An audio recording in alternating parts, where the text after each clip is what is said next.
کہ بلدیاتی انتخابات کو مسترد کیا جائے اور بلدیاتی انتخابات کو روکا جائے، یہ درخواست دائر کی گئی تھی ایم کیو ایم کی جانب سے سندھ ہائی کورٹ میں، جس کو سندھ ہائی کورٹ نے مسترد کر دیا۔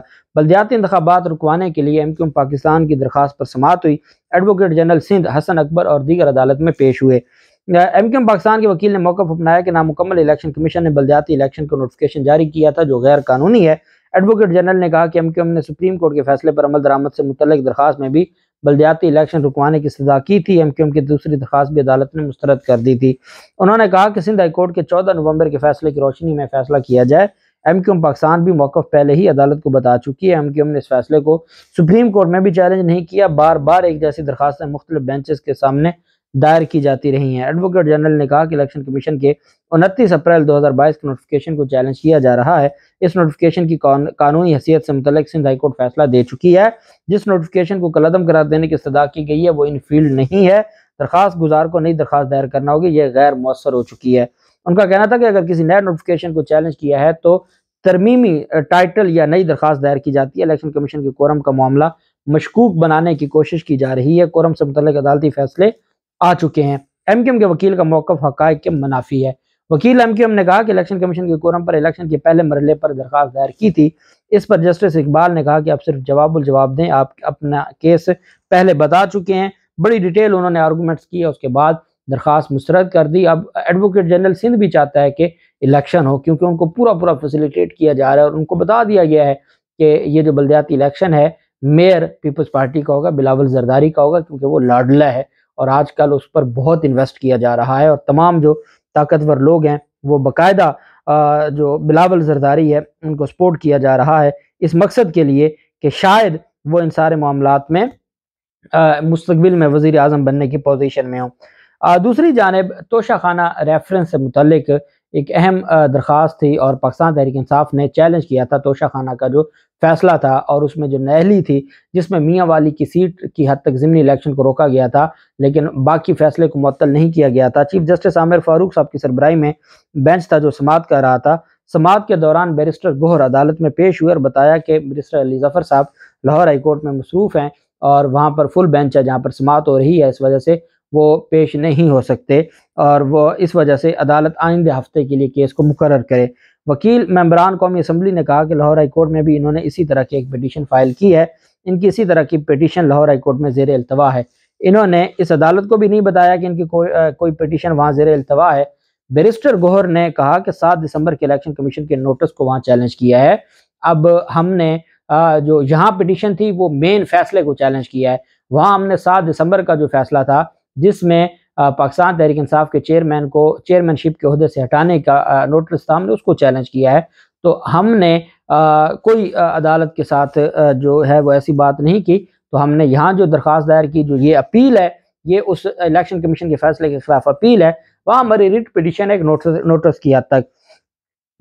اس پر عدالت نے برہمی کا اظہار کیا کہ آپ نے چیف جسٹس نے کہا آپ 2 جگہوں پر تو چیلنج نہیں کر سکتے، اگر یہ ہے تو یہ درخواست واپس لے لیں۔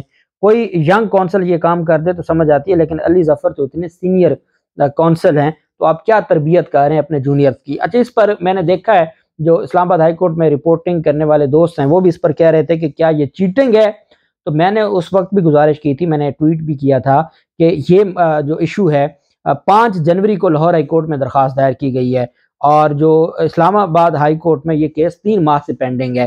تو یا تو یہ ہوتا کہ 5 جنوری کو لاہور ہائی کورٹ میں درخواست دائر کی گئی ہے اور 5 جنوری کے بعد کو اسلام آباد ہائی کورٹ میں درخواست دائر کی جاتی اور وہاں چھپایا جاتا تو چیٹنگ کی بات آتی۔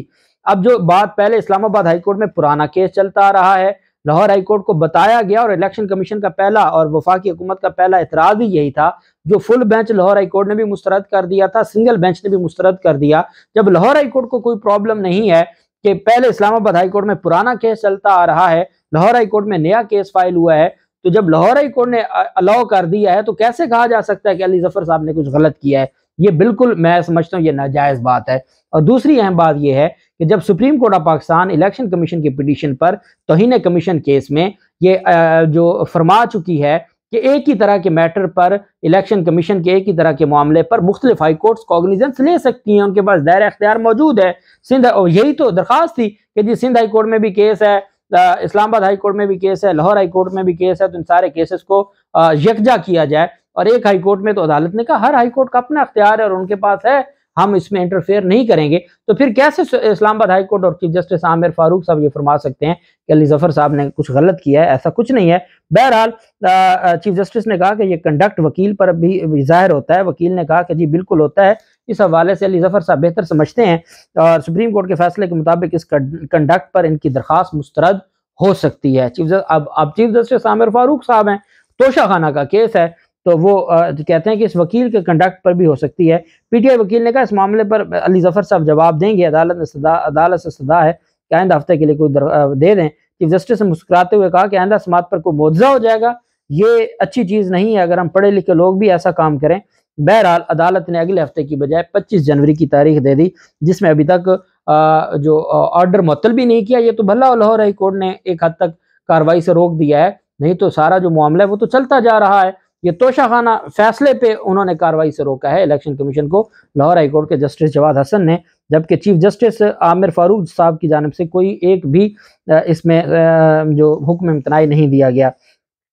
عمر رضا بندیال صاحب کی سربراہی میں 3 رکنی بینچ نے نیب ترامیم کے خلاف درخواست جو عمران خان کی اس پر سماعت کی، اور بندیال صاحب نے کہا کہ قومی احتساب بیورو ترامیم کے خلاف درخواست کی سماعت کے دوران انہوں نے کہا عدالت کو اس معاملے میں آئینی حدود کو دیکھنا ہوگا۔ وفاقی حکومت کے وکیل مخدوم علی خان نے آج اپنے دلائل میں جو کل ان کی دلائل دیے تھے، انہوں نے کہا کہ اسلامی اسکالرز اور امریکی جریدے کے مضامین سے انہوں نے مثالیں پیش کی۔ مخدوم علی خان صاحب نے کہا کہ قانون کی حدود میں رہ کر عدالت کو معاملہ دیکھنا ہوگا، شیڈول 4 میں سب چیزیں واضح ہیں، کسی کی پسند یا ناپسند کی بنیاد پر چیزیں طے نہیں کی جا سکتی، قانون سازی کرنا پارلیمنٹ کا استحقاق ہے۔ نیب ترمیم کیس گزشتہ سال جولائی میں شروع ہوا، کیس ختم ہونے میں وقت لگے گا، کوئی ریڈ لائن کراس کرے تو عدالت صحیح غلط فیصلہ کر سکتی ہے۔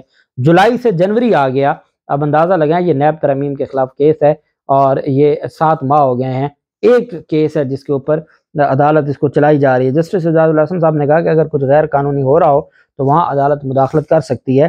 اس پر وفاقی حکومت کے وکیل نے کہا کہ اگر نیب ترمیم میں کچھ غیر قانونی ہے تو یہ درخواست گزار نے ثابت کرنا ہے۔ چیف جسٹس صاحب نے ریمارکس دیے کہ عدالت کو نیب ترمیم کے معاملے میں آئینی حدود کو دیکھنا ہوگا، یہ کہتے ہوئے ساتھ ہی انہوں نے کیس کی سماعت 17 جنوری کے لیے ملتوی کر دی۔ اب دیکھتے ہیں کہ 17 جنوری کو یہ معاملہ کتنے دنوں میں وائنڈ اپ ہوتا ہے، جو بھی تفصیلات ہوں گی آپ کے ساتھ شیئر کرتے رہیں گے۔ اللہ پاک پاکستان کا حامی و ناصر ہو۔ بہت شکریہ، اللہ حافظ، پاکستان زندہ باد۔